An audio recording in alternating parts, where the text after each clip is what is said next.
Hey everyone, welcome to the second episode of my Let's Play with spoilers. We will unlock all the production line with plastic and rubber. We're going to make a small fuel factory, get rid of the fuel-heavy residues, and we will even start some production project for the Phase Elevator 4. Because yes, we're not even at Space Elevator Phase 3, but we even started to work on Space Elevator Phase 4 because I like planifying stuff. This is space communism here. Also see some of you find out I have a French accent, and this is true because I am. I'm French! Why do you think I have this outrageous accent, you silly king? What can I say? I do my best with it, but if you have some problem understanding one or two words, I strongly recommend you to turn on the caption. Usually those YouTube subtitles are not so bad, and I hope it might do it for you. I hope so. So we got to lay the foundation of the second part of the factory. And it's going to be the part of the factory where I build computers and heavy modular frames, as well as alumina production-based product and nitrogen-based production. In short, production for everything, because this factory will produce everything in one place. This is the goal of this place. So, we are now been in game for 12 hours and our container filling system is completed.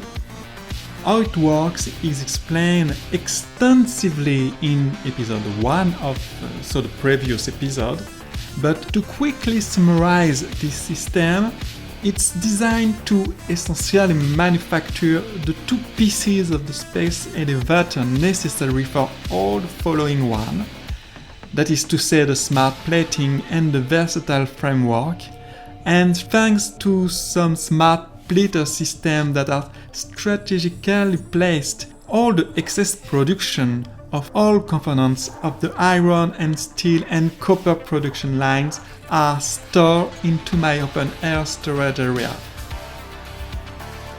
So, we are at the container level, so you can see I moved the hub just above the group of containers, and we are going to see what to unlock now. So obviously, we are going to unlock all production, that is the goal, but above all, we will develop the MK4 logistic. Not really in the aim of having the belts, but in the aim of having the fuel oil generators. Not ready for producing electricity, but above all to be able to get rid of the heavy fuel oil residues produced by the refineries. We will also start by laying the different areas of the future factory that I decide to build on the upper part of the superior lake. I didn't want to build on the top of the group of machines I made during the first episode for aesthetic reasons. I wanted to leave the containers open and be able to look at both the group of constructors and assemblers below which I feed them. You can see I already placed a few constructors in the area, mainly as a reminder of what I want to do with them. And the goal of this production line is easy. I will produce a very large amount of automated wiring in this place. Phase 4 elevator need an insane amount of them. So I need to start the production line as soon as possible. As this area of the map is quite poor in copper, I decided to make the cable necessary for the automated wiring with Caterion. Just below this new production area, I have a depot for transport trucks. It is in this depot that I will bring back the plastic and rubber from the small plastic and rubber factory I will just start to build right now. I just need to go in the basement of the new factory. It has a small cave through which you can pass to directly access the basement of the new factory. It's pretty dark here. Next time I will have to do better cleaning it's beginning downright annoying. Okay. Okay, there will be blood. It's super annoying. I hate those things. Don't leave. No.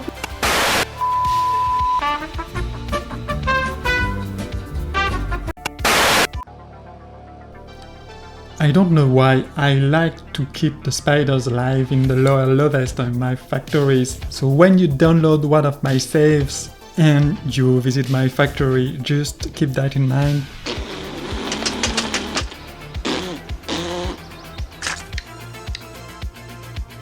So, now we are alone. There's still one thing I need to talk about, which is why trucks on this map. I know there's a lot of people that hate trucks, and they are right. They bug, they are difficult to set up, and they are less efficient than trains. So if you hate trucks and never use them, you're right. But on this map, I use trucks. On this part of the map, I want my factories to be relatively small.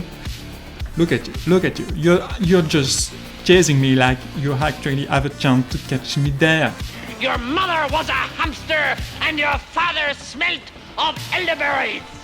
So in a few words, I want to keep the footprint of the factory small, and truck station are easier to do that because it's a lot smaller than a big train station. Do you know that trucks could drive on water? At least in this place they can. I feel like Jesus. I like this idea. Jesus on the truck. So, this is what I explained before. It's a simple setup. The first refinery makes plastic and produces residues as a byproduct, and you need to get rid of it. The second refinery, it's also the same, plastic then residues. And for the last two refineries, they produce rubber, and all the heavy fuel residues from all those four refineries goes into this fifth refineries, which transform it into fuel. And the fuel lives in the upper level in these three electric generators, which allows the setup to be autonomous and also produces electricity. And this very small factory will grow as the game progresses, but not to make more plastic and rubber. It will grow because we will make more fuel here and put a lot more fuel generators there in future. Those four refineries that you saw there, they will produce all the plastic and all the rubber until the end of the game. I will not need to put another one for those production, and all the remaining oil in the area will be used to produce the power for the factory. And we won't go nuclear. Nuclear is not necessary at all to finish the game. And here we are back at the future main factory. In the center you have the trench, through which I will move all the belts between the first part of the factory and the new part of the factory. On the far right, this is the area where I will make the module frame. There will be an extension where I will produce a lot of steel. And on the far left platform, I will place the electronic and computer area with copper, but also plastic, for example, to make the circuits. And the trench in the center will also be used to bring down all the rubber and the plastic I bring back from the truck station into the lower lake factory that I built last episode. As you can see, I continue to produce the parts I need for the phase 2 elevator. You will have to produce those parts continuously, all the time, without ever stopping. If you do that, you will not need to build more assemblers or constructors in this area, and you will make enough smart plating and versatile framework for the rest of the game, otherwise we will have a problem. And you can see that under the main storage area I have a new assembler and a new manufacturer to to do gas masks, and I will use them to make fixed points with a little bit of biomass mycelium that I collected while working on the map. Those gas masks is for fixed points. I will need them and I want them to unlock new aesthetic items and new parts to improve the factory.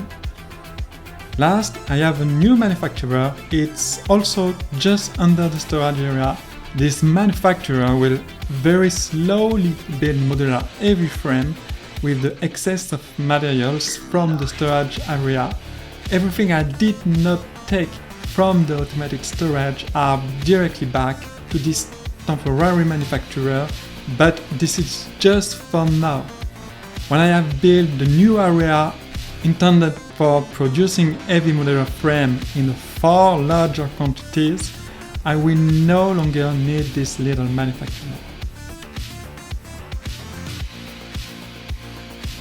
As you can see, the containers are still filling up little by little, and I'm starting to have really good quantities of smart plating in the versatile frame, and we will soon be able to consider moving on the next phase and started to deal with bauxite and aluminium and setting up a small aluminium setup.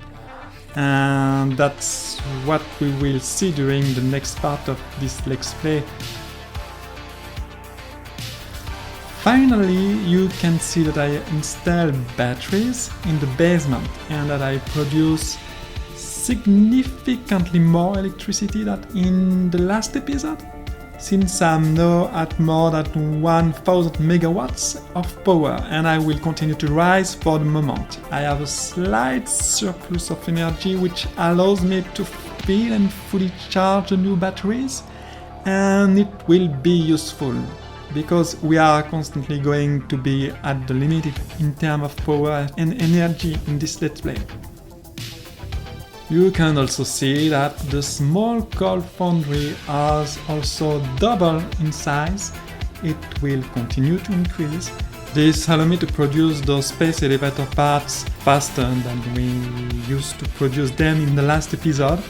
Overall, this whole part of the factory runs twice faster than the previous one in the previous episode, because many of the machines are boosted now with power shards, which was not the case during the previous episode. So, that's it. I hope you like this.